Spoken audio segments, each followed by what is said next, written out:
반갑습니다. 사랑합니다. 독해진수학의 진쌤입니다. 오늘은 등차 수열의 합에 대해서 얘기를 할 건데요. 우리가 등차 중앙을 얘기할 때 평균을 가져왔었잖아요. 평균의 생각을 가지고 바라보면 쉽습니다. 가우스가 10살 때 1부터 100까지의 합을 쉽게 구했다고 하는데요. 그것과 동일하니까 한번 보도록 하겠습니다. 실력 향상을 기대해 독해진수학 시작합니다.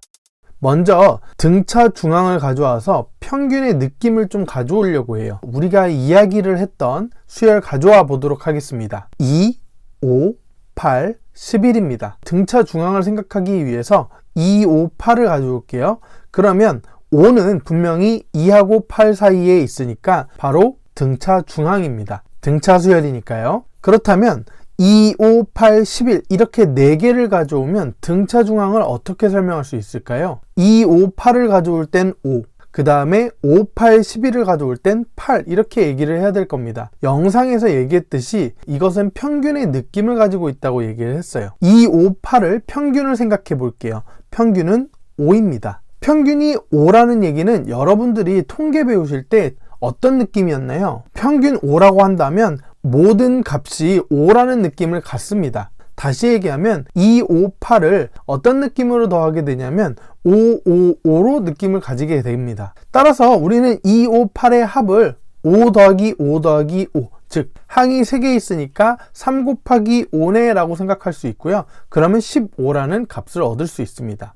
이번엔 4개로 한번 늘려볼게요. 4개면 2, 5, 8, 11이 있을 때 평균은 어떻게 될까요? 평균은 2분의 13입니다. 그러면 우리가 아까 했던 것처럼 2분의 13은 첫 번째에도, 두 번째에도, 세 번째에도, 네 번째에도 2분의 13이라는 걸 줄 수가 있겠죠. 이런 느낌을 갖는다라는 거예요. 물론 통계를 배울 때 우리가 어떤 얘기를 하냐면 그게 전부가 아니고 어떤 건 들쑥, 어떤 건 날쑥 이렇게 들쑥날쑥하다라는 거를 알고 있으니까 우리는 편차를 구해야 돼 라는 얘기를 해서 더 많은 것을 배우죠. 그런데 어쨌든 평균이라는 느낌은 분명히 그것이 계속 일정하다라는 느낌을 갖고 있습니다. 따라서 오늘 여러분들은 수열의 합을 더하실 때 몇 항이 있지? 그 개수만큼 평균을 더해주면 등차 수열의 합과 똑같다라는 느낌을 가지셔야 됩니다. 그렇게 되면 여러분들이 이제 등차 수열의 합 공식 쉽게 이해하실 수 있을 거예요. 한번 보도록 할게요. 첫째 항과 끝항이라는 것을 문자로 한번 둬볼게요. 첫째 항은 A,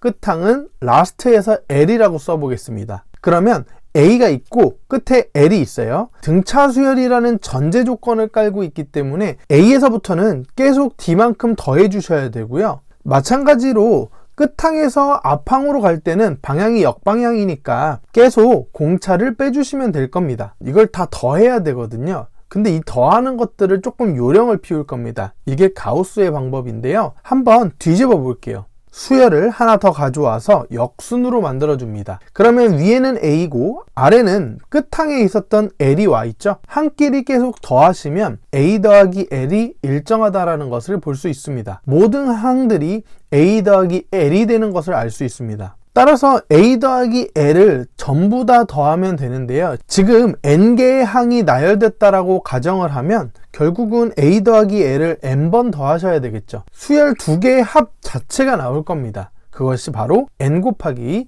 A 더하기 L입니다. 그런데 지금 두 수열을 더했고 그 두 수열은 동일한 값이죠. 그래서 수열의 합이 2배가 됐으니까 2로 나눠주시면 돼요. 따라서 우리는 등차 수열의 합 공식을 다음과 같이 2분의 N에 A 더하기 L이라고 씁니다. 그런데 자세히 보시면 결국 2분의 A 더하기 L은 무엇인가요? 그렇죠. 바로 평균입니다.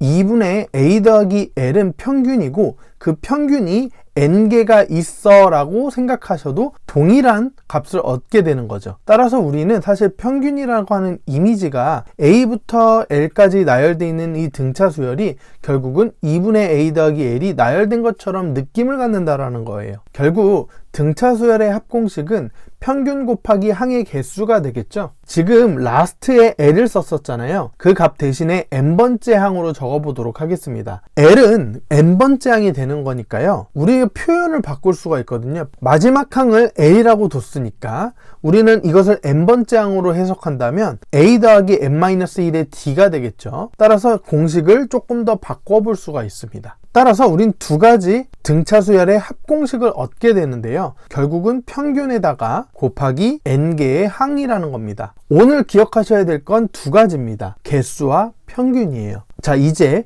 등차 수열의 합을 배웠으니까 우리는 사실 어떤 추론을 하기가 더 쉬워졌습니다. 평균이라는 이미지를 가져와서 수열을 바라볼 수 있게 되고요. 그러면 이것의 합은 어떻게 될 것인지 예측하기가 쉬워집니다. 다음 시간에는 등차 수열의 일반항 심화편에 대해서 살펴보도록 하겠습니다. 감사합니다. 독해 진수학과 계속 함께하고 싶다면 구독, 좋아요, 댓글, 좋아요